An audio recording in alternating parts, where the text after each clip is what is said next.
Caio, uma pergunta aqui.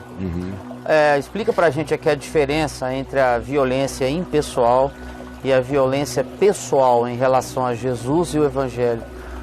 Como que Jesus tece o azorrague, desce o cacete no templo e ao mesmo tempo ele manda andar com mansidão, andar a segunda milha, dar a outra face.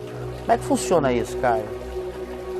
Você só tem um episódio público de violência em Jesus e foi um ato de violência. Certo. Não dá para dizer que não foi, não é?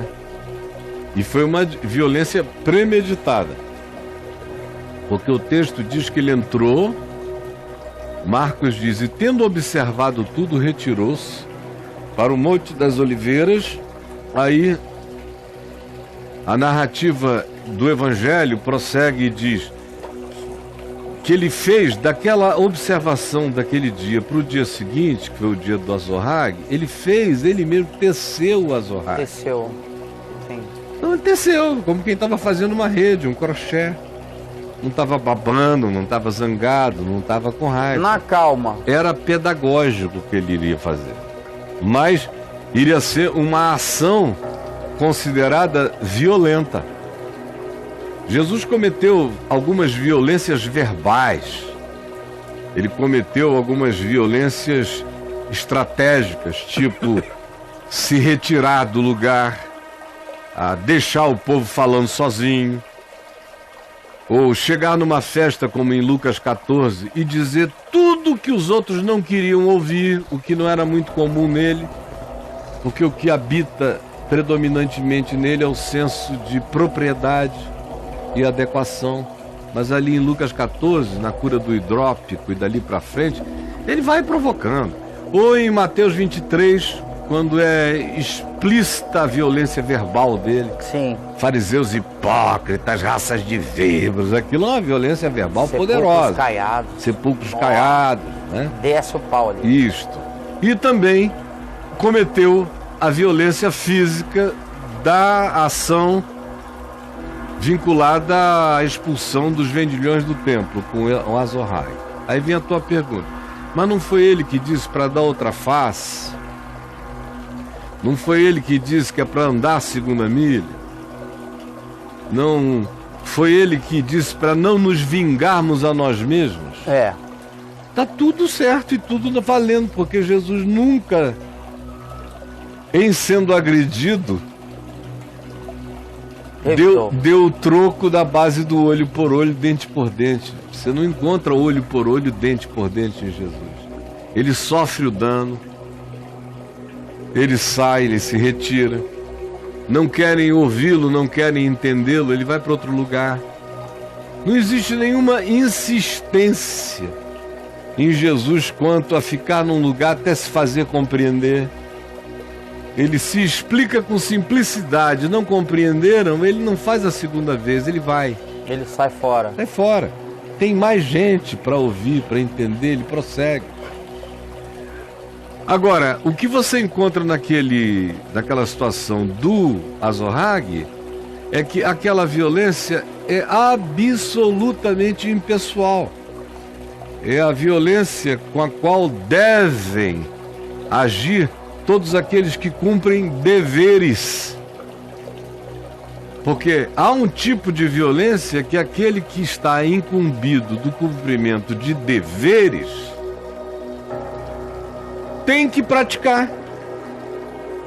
Você não precisa do policial. Ele não foi ungido pela sociedade para aquela tarefa.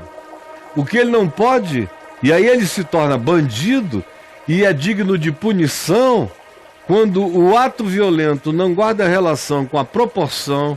Primeiro, não tem relação com a lei, não tem proporção em relação ao mal feito realizado e à ação repressiva, e quando existe uma atitude de raiva, vingança e execução. Aí essa violência passa a ser bandida, perversa e criminosa. O que você encontra em Jesus é esse princípio sendo praticado. Você não vê nenhuma agressão pessoal feita a Jesus sendo respondida na base do tirar o azorrague e partir para cima. Quando ele perguntou lá no jardim do Getsêmani que aquela turma vinha para prendê-lo, de fato o texto chama de turba, ou súcia de malfeitores, vinha para prendê-lo, ele disse: chegou a hora de que quem tiver uma capa, uma túnica, venda e compre uma espada. E eles tiraram 2 espadas e disseram: já temos 2 aqui. Aí Jesus disse: basta. Como quem diz: pelo amor de Deus, até agora vocês estão pensando que os fins justificam os meios, que o meu modo de enfrentar isso é na base armamentística. Nunca foi nem será. Ali no templo que você vê é o princípio da autoridade aplicando a ação coercitiva contra o excesso, contra o que a gente poderia chamar de não só de inapropriedade, mas de ilegalidade do ponto de vista do significado do que era o regimento daquelas práticas naquele lugar, que era um lugar de culto. Então ele não recai na categoria da violência do olho por olho, dente por dente, pessoa a pessoa, não tem nenhuma pessoalidade. A confecção daquilo foi toda ela pedagógica, é como quem educa um filho, estabelece um limite com a única linguagem pública passível de ser compreendida.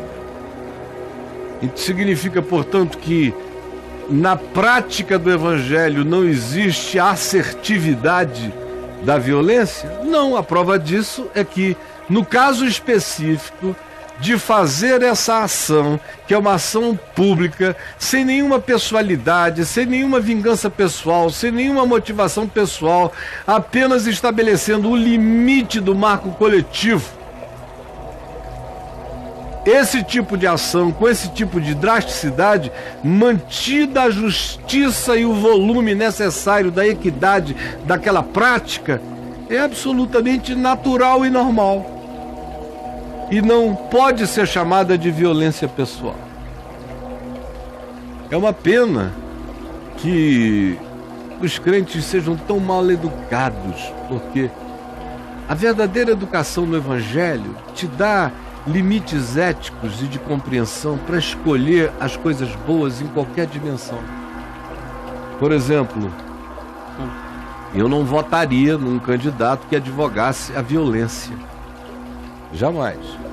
Porque Jesus nunca advogou a violência. Eu não votaria num candidato que estimule os seus agremiados a praticarem violência e a serem agressivamente violentos com quem pensa diferente. Jamais. Esse indivíduo não carrega o espírito do Evangelho. Agora, eu preciso de um candidato que não tenha receio também de riscar uma linha no chão e dizer: essa desordem acaba aqui. A desordem acaba aqui. Mas eu não posso votar num candidato que estimule a violência dentro do ambiente social. É anticristo. Quando você vai compreendendo os princípios mínimos do Evangelho, até as escolhas políticas, até as decisões institucionais, até a sua análise dos fenômenos sociais, ganha uma outra exegese, ganha uma outra hermenêutica, ganha uma outra consolidação de compreensão. Agora, quem não tem essa matrix do Evangelho, basta dizerem: em nome de Jesus, vai! Sei. Aí corre aquela boiada toda doida na direção.